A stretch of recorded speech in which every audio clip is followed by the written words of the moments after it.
Hi friends, स्वागत है आपका नए वीडियो के अंदर। और जैसा कि हमने लास्ट शॉर्ट के अंदर डिस्कस किया था कि हम बात करेंगे इसमें पर्सनल लोन में एलिजिबिलिटी कैसे कैलकुलेट होती है। तो जनरली एलिजिबिलिटी कैलकुलेट करने से पहले मैं आपको ये बता दूं कि पर्सनल लोन जो है बेसिकली मेनली अनसिक्योर्ड होता है। कुछ कुछ कंडीशन में म्यूचुअल फंड या अपना जो आपका एफडी है उसके अगेंस्ट भी पर्सनल लोन लेते हैं लोग जो है। तो बेसिकली हम लोग उसके बारे में बात नहीं करेंगे, हम लोग वो बात करेंगे जो आप अपनी इनकम के बेस पे लेते हैं, प्योरली और प्योरली विदाउट एनी कोलेटरल।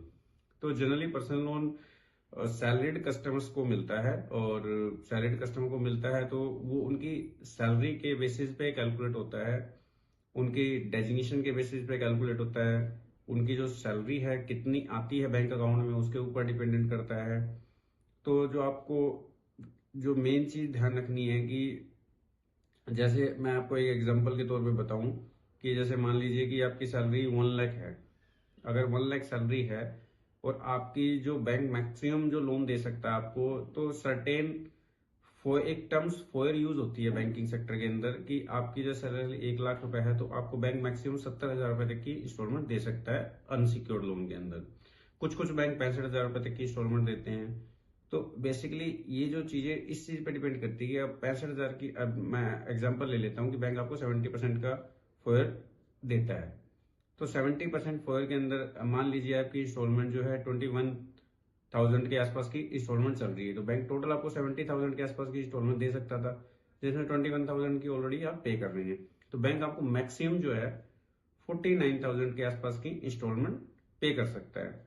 तो आप एक कोई भी एक ईएमआई कैलकुलेटर आप गूगल प्ले स्टोर से भी डाउनलोड कर सकते हैं, एप्पल स्टोर से भी डाउनलोड कर सकते हैं। तो वहां से आप अपना जो ईएमआई अमाउंट है उसको वहां फिगर आउट कीजिए, जो रिस्पेक्टिव रेट है वो फिगर आउट कीजिए। तो आप और टेनर जो आपको टेनर चाहिए वो फिगर आउट कीजिए, तो इससे आपको अप्रोक्सीमेटली आपको कैलकुलेशन मिल जाएगा। और ये जो चीजें हैं, इन चीजों को जो सिंप्लीफाई करने के लिए जो हमने क्या किया है कि हमारी वेबसाइट पे ये सारे कैलकुलेटर ऑलरेडी इनबिल्ट है।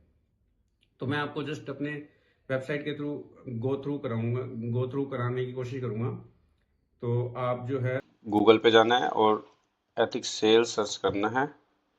जैसे ही आप नीचे जाएंगे ये हमारी वेब आ जाएगी, यहाँ पे आप इस पे क्लिक करेंगे। थोड़ा सा और नीचे जाएंगे तो ये ईएमआई कैलकुलेटर्स आ गए हैं। तो आपको एलिजिबिलिटी चेक करनी है, आपको एलिजिबिलिटी कैलकुलेटर पे जाना है। और हम पर्सनल लोन के बारे में बात करें तो पर्सनल लोन पे जाएंगे। यहाँ सैलरी मैंने एस्टिमेट डाली है 76,000। और जो ये एग्जिस्टिंग ईएमआई मैंने डाली है 5190। 10 रेट ऑफ इंटरेस्ट सैंपल के तौर पे 10.50 रख लेते हैं। और टेनर जो है हमने 5 ईयर्स का रखा है। तो ये देखिए आपके सामने ये एलिजिबिलिटी जो है निकल के आ गई है।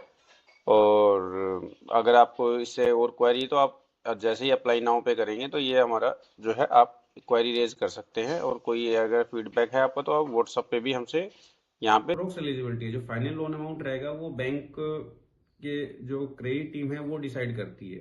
तो इसमें बहुत सारी और भी इंटरनल चीजें इंक्लूड होती है, जैसे कि बैंक का इंटरनल क्रेडिट स्कोर निकलता है, या जो आपका सिविल हिस्ट्री है, या आपने एग्जिस्टिंग कोई लोन चलाया है नहीं चलाया है, या आपका कोई क्रेडिट कार्ड का पेमेंट डिले है या नहीं है।